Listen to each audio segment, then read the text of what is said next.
ਮੁਲਕ ਤੇ ਸਾਡਾ ਵੀ ਕਸੂਰ ਕਸੂਰ ਸਾਡੇ ਨੇ ਕਿ ਅਸੀਂ ਕੁਝ ਨਹੀਂ ਕਰਨਾ ਚਾਹੁੰਦੇ।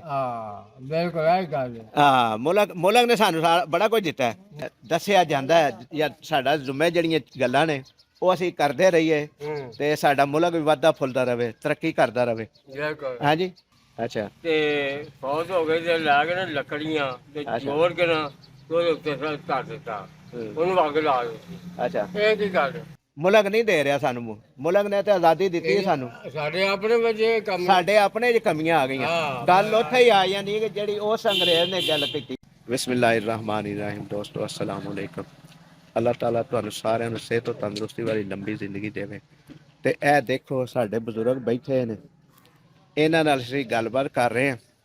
ਔਰ ਗੱਲਬਾਤ ਕਰਦਿਆਂ ਜਿਹੜਾ ਨਾ ਸੋਚਿਆ ਕਿ ਤੁਹਾਡੇ ਨਾਲ ਵੀ ਗੱਲਾਂ ਸ਼ੇਅਰ ਕਰ ਲਈਆਂ ਜਾਣ, ਜਿਹੜੀਆਂ ਇਹਨਾਂ ਨਾਲ ਅਸੀਂ ਕਰਨੀਆਂ ਪਏ, ਜਿਹੜੀਆਂ ਇਹ ਕਰਦੇ ਨੇ ਇਹ ਵੀ ਤੁਹਾਨੂੰ ਸੁਣਾਈਆਂ ਜਾਣ ਨਾਲੇ। ਤੇ ਮੈਂ ਇਹਨਾਂ ਨਾਲ ਗੱਲ ਕਰ ਰਿਹਾ ਹਾਂ ਕਿ ਮੈਂ ਇੱਕ ਕਾਲਮ ਪੜ੍ਹਿਆ ਸੀ ਇੱਕ ਜਗ੍ਹਾ ਤੇ ਉੱਥੇ ਇਹ ਲਿਖਿਆ ਸੀ ਕਿ ਪਾਕਿਸਤਾਨ ਦੇ ਵਿੱਚੋਂ ਨਾ ਮੀਆਂ ਬੀਵੀ ਜਿਹੜੇ ਅੰਗਰੇਜ਼ ਸਨ ਨਾ, ਪ੍ਰੋਫੈਸਰ ਸਨ, ਉਹ ਪੜ੍ਹਾਉਂਦੇ ਹਨ ਕਾਲਜ ਵਿੱਚ। ਤੇ ਜਦੋਂ ਚੱਲੇ ਨਾ ਤੇ ਉਹਨਾਂ ਨੂੰ ਕਿਸੇ ਪੁੱਛਿਆ ਕਿ ਤੁਸੀਂ ਪਾਕਿਸਤਾਨ ਛੱਡ ਕੇ ਕਿਉਂ ਜਾਣਾ ਚਾਹੁੰਦੇ ਹੋ, ਤੇ ਉਹਨਾਂ ਨੇ ਦੱਸਿਆ ਕਿ ਅਸੀਂ ਇਸ ਲਈ ਜਾਣਾ ਚਾਹੁੰਦੇ ਹਾਂ ਕਿ ਇੱਥੋਂ ਦੀ ਕੌਮ ਨੇ ਤਰੱਕੀ ਨਹੀਂ ਕਰਨੀ। ਉਹਨਾਂ ਆਖਿਆ ਕਿ ਉਹ ਕੀ ਵਜ੍ਹਾ ਹੈ ਕਿ ਕਿਉਂ ਨਹੀਂ ਤਰੱਕੀ ਕਰਨੀ, ਤੇ ਉਹਨਾਂ ਆਖਿਆ ਹੈ ਵੇ ਜ਼ਾਹਰ ਹੈ ਬੱਚੇ ਦੀ ਕਰਨੀ ਚਾਹੀਦੀ ਹੈ, ਲੇਕਿਨ ਜਿਸ ਤਰ੍ਹਾਂ ਹੀ ਉਹ ਜਦੋਂ ਸਕੂਲ ਪੜ੍ਹਨ ਲੱਗਦਾ ਹੈ ਤੇ ਉਹਦੀ ਵਾਲਦਾ ਉਹਨੂੰ ਬਿਸਤਰ ਤੋਂ ਉਠਾਉਂਦੀ ਹੈ, ਉਹਦੇ ਵਾਸਤੇ ਕੱਪੜੇ ਤਿਆਰ ਕਰਦੀ ਹੈ, ਉਹਦਾ ਯੂਨੀਫਾਰਮ ਤਿਆਰ ਕਰਦੀ ਹੈ, ਔਰ ਬੱਚੇ ਦਾ ਟਿਫਨ ਵੀ ਤਿਆਰ ਕਰਦੀ ਹੈ, ਉਹਨੂੰ ਕੁਰਸੀ ਤੇ ਬਿਠਾ ਕੇ ਨਾਸ਼ਤਾ ਵੀ ਕਰਾਉਂਦੀ ਹੈ, ਔਰ ਕਰਾਉਂਦੀ ਹੈ। ਤੇ ਉਸ ਤੋਂ ਬਾਅਦ ਫਿਰ ਉਹਦਾ ਬੈਗ ਉਹਦੇ ਕੰਧਿਆਂ ਤੇ ਪਾ ਕੇ ਤੇ ਸਕੂਲ ਭੇਜ, ਜਦੋਂ ਸਕੂਲ ਭੇਜ ਦਿੰਦੀ ਹੈ ਤੇ ਉਹਨੂੰ ਸਾਰੀਆਂ ਸਹੂਲਤਾਂ ਮਿਲਦੀਆਂ ਨੇ। ਜਦੋਂ ਸਕੂਲ ਤੋਂ ਵਾਪਸ ਆਉਂਦਾ ਬੱਚਾ ਤੇ ਫਿਰ ਉਹਦਾ ਬੈਗ ਉਤਾਰਿਆ ਜਾਂਦਾ ਹੈ, ਉਹਨੂੰ ਕੁਰਸੀ ਤੇ ਬਿਠਾ ਕੇ ਉਹਦੇ ਕੱਪੜੇ ਉਤਾਰੇ ਜਾਂਦੇ ਨੇ, ਨਵੇਂ ਕੱਪੜੇ ਪਹਿਨਾਏ ਜਾਂਦੇ ਨੇ, ਔਰ ਉਹਨੂੰ ਜਿੰਨੀਆਂ ਸਹੂਲਤਾਂ ਮਮਤਾ ਦੇ ਸਕਦੀ ਹੈ, ਮਾਂ ਦੇ ਸਕਦੀ ਹੈ, ਉਹਨੂੰ ਉਹ ਸਹੂਲਤਾਂ ਦਿੰਦੀ ਹੈ। ਲੇਕਿਨ ਇਹ ਤੇ ਬਚਪਨ ਦੀਆਂ ਹੋਈਆਂ ਸਹੂਲਤਾਂ, ਲੇਕਿਨ ਬਚਪਨ ਦੇ ਨਾਲ ਨਾਲ ਜਿਸ ਤਰ੍ਹਾਂ ਉਹ ਵੱਡਾ ਹੁੰਦਾ ਜਾਂਦਾ ਹੈ ਉਹਨੂੰ ਇਹਨਾਂ ਸਹੂਲਤਾਂ ਦੀ ਆਦਤ ਪੈਂਦੀ ਜਾਂਦੀ ਹੈ। ਔਰ ਜਦੋਂ ਸਹੂਲਤਾਂ ਦੀ ਆਦਤ ਪੈਂਦੀ ਜਾਂਦੀ ਹੈ ਤੇ ਫਿਰ ਉਹ ਨਿਕੰਮਾ ਹੁੰਦਾ ਜਾਂਦਾ ਹੈ। ਨਿਕੰਮਾ ਇਸ ਤਰ੍ਹਾਂ ਹੁੰਦਾ ਜਾਂਦਾ ਹੈ ਕਿ ਉਹਨੂੰ ਆਦਤ ਇਸ ਤਰ੍ਹਾਂ ਦੀ ਪੈ ਜਾਂਦੀ ਹੈ ਕਿ ਮੈਨੂੰ ਬੈਠਿਆ ਹੋਇਆ ਖਾਣਾ ਮਿਲੇ, ਬੈਠਿਆ ਹੋਇਆ ਖਾਣ ਪੀਣ ਵਾਲੀਆਂ ਚੀਜ਼ਾਂ ਮਿਲਣ, ਅਗਰ ਸਕੂਲ ਦਾ ਕੰਮ ਕਰਨਾ ਤਾਂ ਮੈਨੂੰ ਬੈਠਿਆ ਮੇਰੇ ਅੱਗੇ ਬੈਗ ਵੀ ਰੱਖਿਆ ਜਾਏ, ਮੇਰੇ ਅੱਗੇ ਕਿਤਾਬਾਂ ਵੀ ਰੱਖੀਆਂ ਜਾਣ। ਤੇ ਇਹ ਜਿਹੜੀਆਂ ਗੱਲਾਂ ਨਾ ਸੋਚ ਕੇ ਅਸੀਂ ਇੱਥੋਂ ਜਾਣਾ ਚਾਹੁੰਦੇ ਹਾਂ ਕਿ ਇਹਨਾਂ ਨੇ ਤਰੱਕੀ ਨਹੀਂ ਕਰਨੀ, ਕਿਉਂਕਿ ਇਹਨਾਂ ਨੇ ਜਦੋਂ ਵੱਡਿਆਂ ਹੋ ਜਾਣਾ ਇਹਨਾਂ ਦੀ ਜਿਵੇਂ ਦੀ ਤਰਬੀਅਤ ਹੋਣੀ ਹੈ ਉਸ ਤਰ੍ਹਾਂ ਦੀ ਤਰਬੀਅਤ ਦੇ ਨਾਲ ਹੀ ਇਹਨਾਂ ਵੱਡਿਆਂ ਹੋ ਕੇ ਜਦੋਂ ਦਫ਼ਤਰਾਂ ਦੇ ਵਿੱਚ ਬੈਠਣਾ ਤੇ ਇਹਨਾਂ ਫਿਰ ਆਵਾਮ ਦੇ ਨਾਲ ਵੀ ਇੰਜ ਦੀ ਹੋਈ ਜਿਹੜੀ ਇਹਨਾਂ ਰਵੱਈਆ ਇਖਤਿਆਰ ਕਰਨਾ ਕਿ ਸਾਨੂੰ ਕੁਰਸੀ ਦੇ ਉੱਤੇ ਬੈਠ ਕੇ ਏਸੀ ਵਾਲੇ ਕਮਰੇ 'ਚ ਬੈਠ ਕੇ ਤੇ ਸਾਡੇ ਕੰਮਕਾਜ ਕੀਤੇ ਜਾਣ। ਔਰ ਇਹਨਾਂ ਮੁਲਕ ਦੀ ਤਰੱਕੀ ਵਾਸਤੇ ਜ਼ਰਾ ਕਿਉਂ ਜੀ ਗੱਲ ਜਿਹੜੀ ਮੈਂ ਕੀਤੀ ਸਹੀ ਕੀਤੀ ਹੈ ਜਾਂ ਜਿਹੜੀ ਉਹਨੇ ਸੁਣਾਈ ਹੈ ਸਾਨੂੰ ਗੱਲ ਇੰਝ ਹੀ ਇਹ ਗੱਲ ਸਾਡਾ ਮੁਆਸ਼ਰਾ ਇੰਝ ਦਾ ਹੀ ਹੈ? ਇਹਦੇ ਉੱਤੇ ਤੁਸੀਂ ਵੀ ਕੋਈ ਰੋਸ਼ਨੀ ਪਾਓ। ਹਾਂ ਮੈਂ ਸਮਝਣਾ ਬਹੁਤ ਗਲਤ ਜਾ ਰਿਹਾ, ਗਲਤ ਇਸ ਵਾਸਤੇ ਇਸੇ ਝੂਠ ਸਿਰਫ ਚੱਲਦਾ, ਬੇਈਮਾਨੀ ਇੱਥੇ ਚੱਲ ਰਹੀ ਹੈ, ਚੋਰੀ ਚਕਾਰੀ ਇੱਥੇ ਹੁੰਦੀ ਹੈ। ਨਹੀਂ ਠੀਕ ਹੈ, ਠੀਕ ਹੈ, ਇੰਝ ਹੀ ਗੱਲ ਹੈ ਨਾ। ਸਹੀ ਹੈ। ਇਹ ਮੁਲਕ ਕਿਵੇਂ ਤਰੱਕੀ ਕਰ ਸਕਦਾ? ਹਾਂ ਅਸੀਂ ਖੁਦ ਗਲਤ ਹੋ ਗਏ ਹਾਂ, ਖੁਦ ਗਲਤ ਹੋ ਗਏ ਹਾਂ। ਅਸੀਂ ਜਿਹੜੇ ਨਾ ਖੁਦ ਗਲਤ ਹੋ ਗਏ ਆ। ਇਹਦੇ 'ਚ ਮੁਲਕ ਦਾ ਕਸੂਰ ਨਹੀਂ, ਕਿਉਂਕਿ ਅਸੀਂ ਆਪਣੇ ਮਾਹੌਲ ਆਪ ਹੀ ਪੈਦਾ ਕਰ ਛੱਡੇ ਨੇ ਜਿਹੜੇ। ਇਹ ਗੱਲ ਹੈ। ਹਾਂ ਇਹਦੇ 'ਚ ਮੁਲਕ ਦਾ ਕਸੂਰ ਨਹੀਂ, ਕਿਉਂਕਿ ਮੁਲਕ ਨੇ ਸਾਨੂੰ ਬੜਾ ਕੁਝ ਦਿੱਤਾ ਹੈ, ਇੱਜ਼ਤ ਦਿੱਤੀ ਹੈ, ਸ਼ੋਹਰਤ ਦਿੱਤੀ ਹੈ, ਆਜ਼ਾਦੀ ਦਿੱਤੀ ਹੈ, ਲੇਕਿਨ ਅਸਾਂ ਮੁਲਕ ਨੂੰ ਕੁਝ ਨਹੀਂ ਦਿੱਤਾ ਅੱਜ ਤੱਕ। ਅਸੀਂ ਮੁਲਕ ਕੋਲ ਲਿਆ ਬੜਾ ਕੁਝ, ਲੇਕਿਨ ਅਸੀਂ ਅੱਜ ਤੱਕ ਮੁਲਕ ਨੂੰ ਆਪਣੇ ਨੂੰ ਕੁਝ ਨਹੀਂ ਦਿੱਤਾ। ਅਸੀਂ ਇਹਦੀ ਤਰੱਕੀ ਵਾਸਤੇ ਆਪਣਾ ਕੋਈ ਕਿਰਦਾਰ ਅਦਾ ਨਹੀਂ ਕੀਤਾ, ਇਹਨੂੰ ਸੰਵਾਰਨ ਵਾਸਤੇ ਆਪਣਾ ਕੋਈ ਕਿਰਦਾਰ ਅਦਾ ਨਹੀਂ ਕੀਤਾ।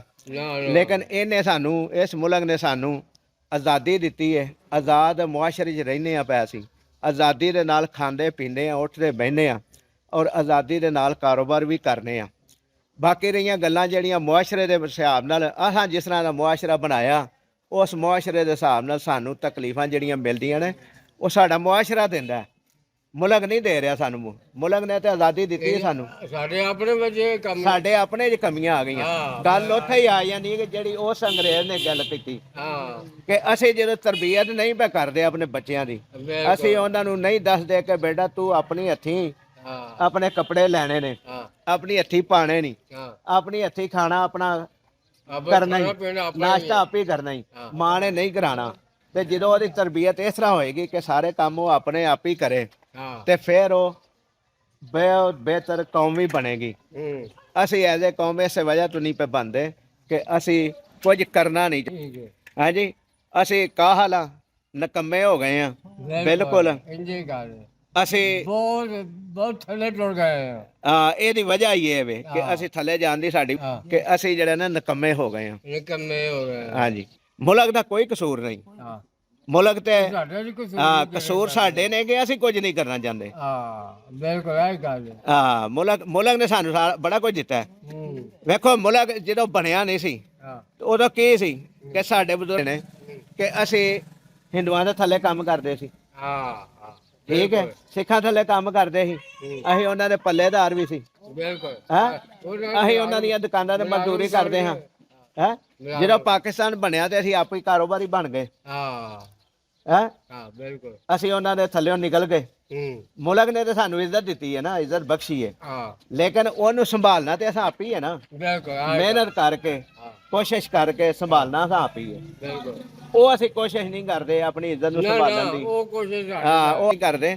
ਅਸੀਂ ਅਗਰ ਕੋਸ਼ਿਸ਼ ਕਰੀਏ ਹਾਂ ਤੇ ਜਿਹੜਾ ਸਾਨੂੰ ਦੱਸਿਆ ਜਾਂਦਾ ਹੈ ਜਾਂ ਸਾਡਾ ਜ਼ਿੰਮੇ ਜਿਹੜੀਆਂ ਗੱਲਾਂ ਨੇ ਉਹ ਅਸੀਂ ਕਰਦੇ ਰਹੀਏ ਹੂੰ ਤੇ ਸਾਡਾ ਮੁਲਕ ਵੀ ਵੱਧਦਾ ਫੁੱਲਦਾ ਰਵੇ, ਤਰੱਕੀ ਕਰਦਾ ਰਵੇ। ਬਿਲਕੁਲ ਹਾਂਜੀ, ਮੇਰਾ ਖਿਆਲ ਹੈ ਅੱਜ ਲਈ ਇੰਨੀਆਂ ਹੀ ਗੱਲਾਂ ਬੜੀਆਂ ਨੇ। ਅੱਛਾ ਬਾਕੀ ਇੱਕ ਫਿਰ ਗੱਲ ਮੇਰੀ ਸੁਣੋ। ਅੱਛਾ ਸੁਣਾਓ ਜੀ ਉਹ ਗੱਲ। ਗੱਲ ਹੈ ਵੀ ਮੈਂ ਨਾ ਟੀਵੀ ਲੱਗਾ ਸੀ, ਅੱਛਾ ਤੇ ਲੱਗੀ ਸੀ ਇੰਡੀਆ ਦੀ ਫਿਲਮ ਅੱਛਾ। ਹਿੰਦੂਆਂ ਦੀ। ਅੱਛਾ ਉਹ ਜਿਹੜੇ ਇੱਕ ਬੇਬੀ ਫੌਜ ਹੋ ਗਈ ਅੱਛਾ ਤੇ ਫੌਜ ਹੋ ਗਈ ਤੇ ਲੈ ਕੇ ਨਾ ਲੱਕੜੀਆਂ ਤੇ ਅੱਛਾ। ਜੋੜ ਕੇ ਨਾ ਤੇ ਉਹਦੇ ਉੱਤੇ ਫਿਰ ਧਰ ਦਿੱਤਾ, ਹੂੰ, ਉਹਨੂੰ ਅੱਗ ਲਾ ਦਿੱਤੀ। ਅੱਛਾ ਇਹ ਕੀ ਗੱਲ ਹੈ? ਹਾਂ, ਇਹ ਸਾਡੇ ਕਿਉਂ ਨੇ ਮੁਰਦੇ ਨੂੰ ਇਹ ਉਹਨਾਂ ਦਾ ਤਰੀਕਾਕਾਰ ਹੈ। ਹੈਂ? ਇਹ ਉਹਦੇ ਉੱਤੇ ਅਸੀਂ ਕੋਈ ਗੱਲ ਨਹੀਂ ਕਰ ਸਕਦੇ, ਇਹ ਉਹਨਾਂ ਦਾ ਤਰੀਕਾਕਾਰ ਹੈ, ਕਿਉਂਕਿ ਸਾਡਾ ਜਿਹੜਾ ਤਰੀਕਾ ਹੈ, ਅਸੀਂ ਦਫਨਾਨੇ ਆ ਮੁਰਦਿਆਂ ਨੂੰ। ਦਫਨਾਨੇ ਆ ਹਾਂ, ਅਸੀਂ ਉਹਨਾਂ ਨੂੰ ਇੱਜ਼ਤ ਬਖਸ਼ਨੇ ਆ, ਲੇਕਿਨ ਅਸੀਂ ਉਹ ਮਿੱਟੀ ਆਪਣੇ ਦੇ ਤਰੀਕੇ ਦੇ ਨਾਲ ਘਰ ਕਰਦੇ ਨੇ। ਹਾਂ। ਉਹ ਉਹਨਾਂ ਦਾ ਮਜ਼ਹਬ ਉਹਨਾਂ ਨੂੰ ਇਜਾਜ਼ਤ ਦਿੰਦਾ ਹੈ ਹਾਂ। ਉਸ ਤਰੀਕੇ ਨਾਲ ਕਰਨ ਦੀ, ਉਹਦੇ ਉੱਤੇ ਅਸੀਂ ਕੋਈ ਡਿਸਕਸ ਨਹੀਂ ਕਰ ਸਕਦੇ, ਹਾਂ ਕਿਉਂਕਿ ਅਸੀਂ ਗੱਲ ਅਗਰ ਕਰਾਂਗੇ ਤੇ ਇਹ ਤਨਕੀਦ ਹੋਏਗੀ। ਹਾਂ ਅਸੀਂ ਤਨਕੀਦ ਕਰਨ ਦਾ ਹੱਕ ਹਾਂ ਦੂਸਰੇ ਮਜ਼ਹਬ ਉੱਤੇ ਨਹੀਂ ਰੱਖਦੇ। ਅਸੀਂ ਸਿਰਫ ਆਪਣੇ ਆਪ ਨੂੰ ਸਿੱਧਿਆਂ ਕਰਨ ਦਾ, ਆਪਣੇ ਆਪ ਨੂੰ ਸਿੱਧੇ ਤਰੀਕੇ ਨਾਲ ਚਲਾਉਣ ਦਾ ਹੱਕ ਰੱਖਨੇ ਆ। ਹੂੰ ਅੱਜ ਲਈ ਇੰਨਾ ਹੀ ਜੀ, ਅਗਲੀ ਫਿਰ ਕਿਸੇ ਵੀਡੀਓ ਲਈ ਇਜਾਜ਼ਤ ਦਿਓ। ਅੱਲਾਹ ਤਾਲਾ ਤੁਹਾਡਾ ਤੇ ਸਾਡਾ ਹਾਮੀ ਨਾਸਰ ਹੋਵੇ। ਜਿਉਂਦੇ ਰਹੋ, ਵਸਦੇ ਰਹੋ, ਅੱਲਾਹ ਨਿਗਹਿਬਾਨ।